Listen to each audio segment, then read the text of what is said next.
Good afternoon. Good, you can hear me. I'm delighted to be back at WeShare Fest. Last year we had a policy jam, which was great fun, and it's exciting to actually see. Yeah, that was really good. Excited to see how much deeper and broader we've gone this year.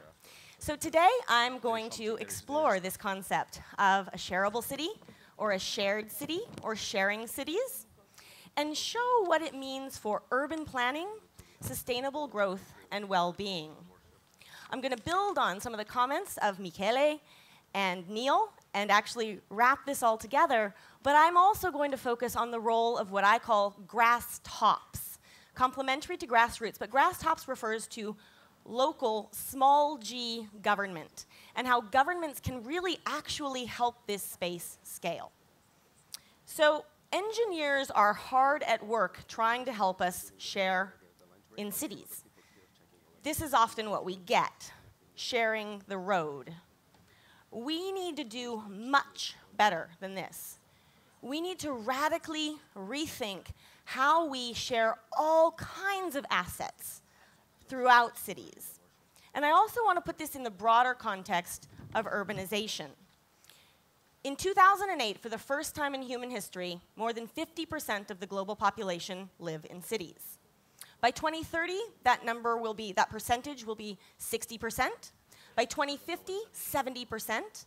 And by 2100, it is expected that 85% of a global population of 10 billion people will live in cities. That's more people than inhabit the entire Earth today. Now, that is quite astounding in and of itself, but moreover, urbanization, and where urbanization is happening, is highly uneven. The vast majority of urban growth is in developing markets, the developing world. And what I want for us to think about today is not only what does the concept of shareable cities mean for Paris and London and Berlin, all cities I love and care about, but also what does this mean for cities like Jakarta, Johannesburg, and Rio de Janeiro. Meanwhile, we have cities that are starting to figure this out and starting to experiment in interesting ways. This example, that used to be parking spaces. Now, thanks in part to participation by local government, it's a collaborative space where people can connect and just share and enjoy. You'll note that we're still living with and around cars, but we're not living for them.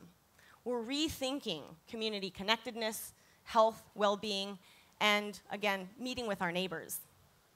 So what I'd like to do, I apologize for the bleached colors, not my fault. Pause for a moment and think about this. What kind of city do you want to live in? If you work in local government, what kind of city do you want to lead? What kind of city do you want to help create and inspire elsewhere? I suspect it's going to be full of what I call all of the R's. It's going to be resilient. It's going to be economically robust. It's going to be rich, as one of my good friends says, rich in the currencies that matter. And it's going to be full of relationships. Meanwhile, and again, I hope you can read that, as we all know, all of these terms have shown up. And obviously, these 3 days, we're exploring a lot of these terms, so I'm not going to go into them in detail. What I want to point out is that in each of these examples, it's playing out, the sharing economy is playing out in cities. The trust economy is playing out in cities in different and beautiful ways. Lots of different ways. A few examples. Landshare in the UK connects people with green space for gardening to people who would like to garden. As we know, Bayshare is one of the most common type of city-sponsored sharing programs. More than 500 bike sharing programs exist in more than 50 countries around the world. Good Gym, one of my favorite examples, also from the UK, but this is matching people who want to get fit by doing good in their communities with elderly, homebound, and isolated people. They've partnered with the National Health Service, again, role of government. And then Somewhere To, which is a platform to connect all kinds of underutilized space with young people who want a space to create, to perform, to practice, or to launch companies. Each of these examples is a great case of how sharing is happening in cities with government participation, but it's ad hoc. It's happening on a one-off basis.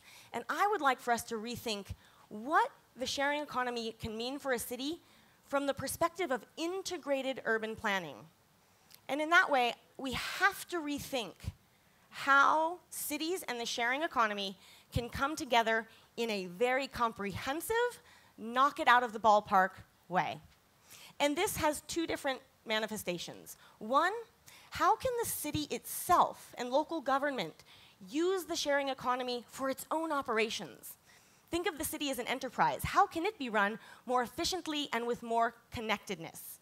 Secondly, of course, how can cities, through their role as policymakers, local government, how can they create the enabling environment that allows business to thrive and to scale and to do things that no individual and no single platform can do? We know that the sharing economy produces economic, environmental, and social benefits. In the context of a city, I like to call this a civic trifecta.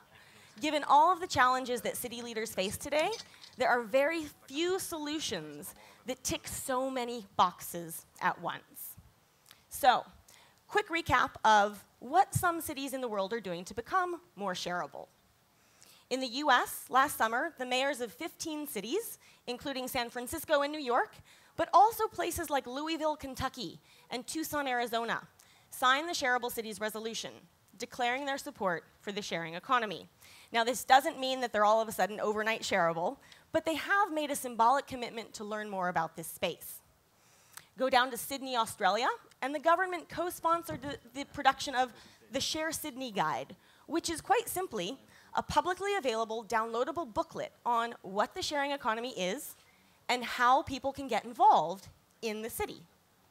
Then, of course, we've got Seoul, and I know a lot of people here know about Seoul Sharing City.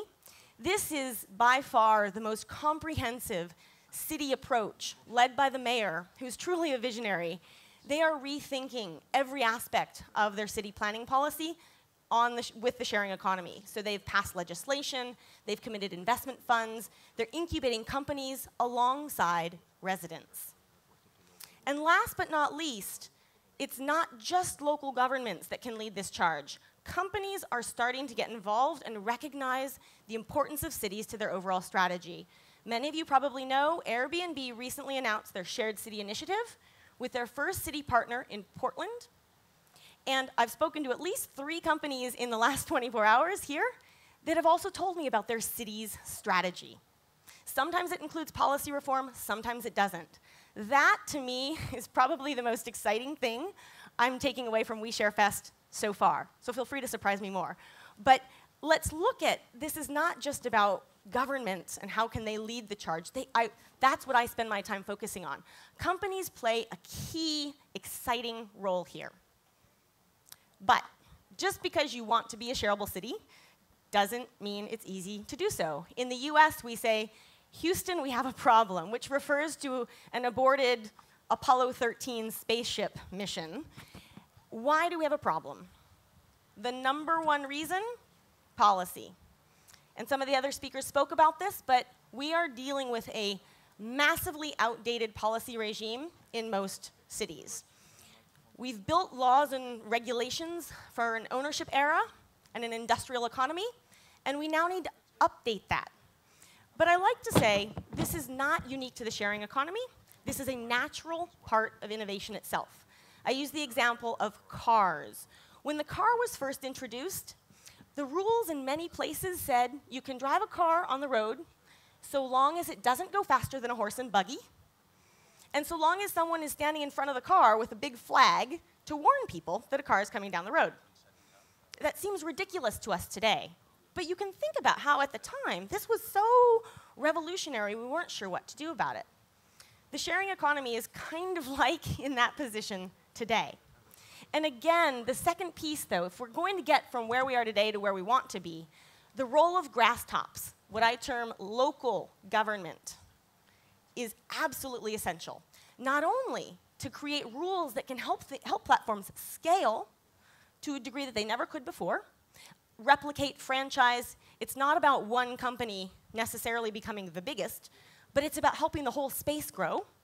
And also, if we want to talk about inclusive city building and inclusive frameworks, The government historically has been responsible for representing those voices that don't have a seat at the table. They've been responsible for representing low-income populations and so forth. That is going to be an equally important piece of the pie and something that the government is uniquely positioned to play. So for those of you who are new to the shareable cities concept and policy issues, this is just a quick recap. We could spend all day on any one of these. But the issues and themes that most commonly come up include taxation, insurance, zoning, the difference between a personal hobby and a professional business, and licensing and certification. Again, come find me afterwards if you want to talk about more of this in more detail. I work with policy makers around the world, and a lot of times they say to me, yes, we get this, but we just don't know enough to be able to take action. And moreover, we don't know what we don't know, so like, what do we do? And I like to remind them that you're never going to know everything that you want. There's a much bigger risk of saying we don't know, and so we're not going to do anything. That exposes all kinds of latent risks, and also your peers, other cities are starting to get this, and they will be moving ahead. You need to be bold and think about, going back to when I said, what kind of city do you want to live in? For policymakers, any of you in the room, what kind of city do you want to lead? And you can't just sit by idly and assume that this is going to take care of itself. So, we don't know what we don't know, but what do we know about the sharing economy in cities? We know that Airbnb is contributing hundreds of millions of dollars and pounds to the markets, the cities that they serve worldwide. We know that organizations like Peers are helping to identify and tackle some of these outdated policies and regulations. We know that organizations like Bayshare are partnering with local government around things like resilience, emergency planning, and disaster relief. And they're also doing collaborations outside of partnering with the local government. And, as Neil mentioned, we've got things like the Sharing Cities Networks, which is a grassroots effort. Fabulous. We need the grass tops to complement that. Last but not least, the drivers behind the sharing economy and sustainability have an extraordinary overlap. So any city that cares about sustainable growth, climate change, etc., has to, not should, has to take a look at the sharing economy. There's no other single solution I've come up with that ticks so many boxes at once. So finally, what does this mean? So great, we've got outdated policy. What do we do? How do we move forward? Again, I could spend the entire time or even the entire day talking about this slide alone. But really quickly, the three things that a local government needs to do. One, identify what public interests are actually at stake. What are the risks? What are the benefits? What do we really, really care about here? Secondly, if a policy does need to be reformed, how? Do we want to create incentives to encourage certain behaviors, carrots, as we would say, or disincentives to discourage behavior, sticks? If you've got a law and it doesn't work, what do you do with it? Do you draft a new law? Do you create exemptions and carve-outs? There's not a one-size-fits-all rule here, but this is the process that I try to guide policymakers through. And finally, identify what's connected. This one rule actually could have a series of ripple effects, and again, from an urban planning perspective, is really about looking at that holistic picture. And at the end of the day, we find that a whole lot of stuff is connected. So, final quote. I love this quote by Mark Twain. It's not what you don't know that gets you into trouble. It's what you know for sure that just ain't so. And that is my challenge to policymakers, to all of us really. Challenge our assumptions around what's required for sustainable, resilient city growth, and let's create a more shareable, sustainable future together. Thank you.